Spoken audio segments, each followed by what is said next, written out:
Part 3. Political Consolidation and Territorial Expansion.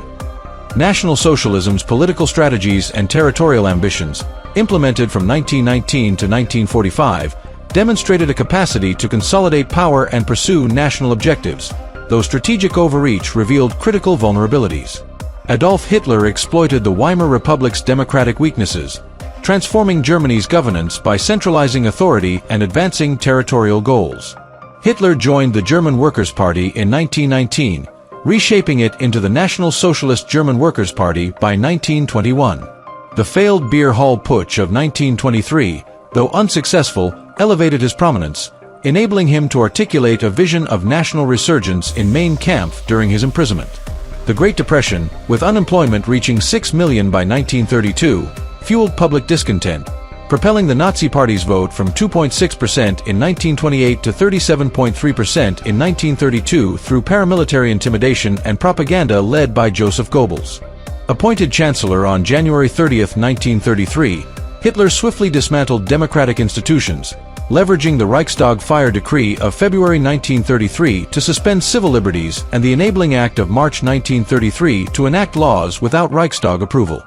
The Night of the Long Knives in 1934 eliminated internal rivals, ensuring loyalty through Gestapo and SS repression, consolidating power under the Führerprinzip, which vested absolute authority in Hitler.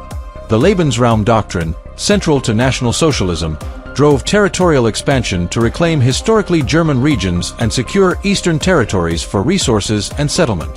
The 1938 Anschluss with Austria and annexation of the Sudetenland, achieved through Western appeasement, capitalized on ethnic German populations in these areas. The Munich Agreement, signed by the United Kingdom and France, permitted these annexations, reflecting a policy of avoiding conflict. The 1939 Molotov-Ribbentrop Pact with the Soviet Union, dividing Eastern Europe into spheres of influence, enabled Germany's invasion of Poland on September 1, 1939, triggering World War II after Britain and France declared war.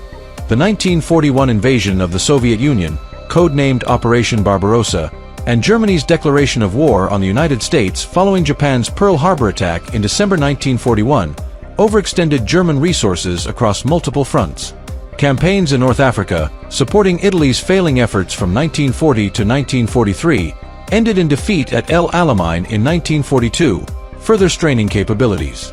A restrained approach, consolidating gains in 1938, could have sustained territorial achievements without provoking global opposition, but Hitler's ideological commitment to rapid expansion rejected moderation. Racial policies, integral to Germany's National Socialism, excluded Slavs despite shared ethnic ties in regions like Pomerania and Silesia, where German and Slavic communities intermingled through intermarriage and cultural exchange. The regime prioritized ethnic Germans in these areas for resettlement under the Hyman's Reich program, while deeming Slavs inferior, fueling resistance, as evidenced by Soviet counteroffensives that contributed to Germany's 1945 defeat. These policies, rooted in a hierarchy ranking Germans as supreme Aryans, alienated potential allies, undermining the broader European unity envisioned in Hitler's ideology. Comparative governance systems, such as Franco's Spain, implemented leadership succession plans, ensuring regime continuity after Francisco Franco's death.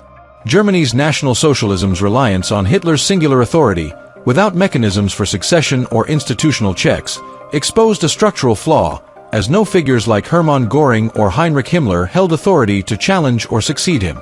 The early political consolidation, achieved through legal maneuvers and propaganda, surpassed the Weimar Republic's instability, which suffered from coalition fragmentation and presidential overreach under Article 48. Territorial gains in 1938 demonstrated strategic efficacy, leveraging diplomatic coercion and ethnic nationalism. However, the overambitious pursuit of Lebensraum, particularly in the Soviet Union, and the failure to maintain alliances, such as the Soviet Pact, led to catastrophic resource depletion. These strategic errors highlight the need for pragmatic moderation in governance, offering lessons for modern applications.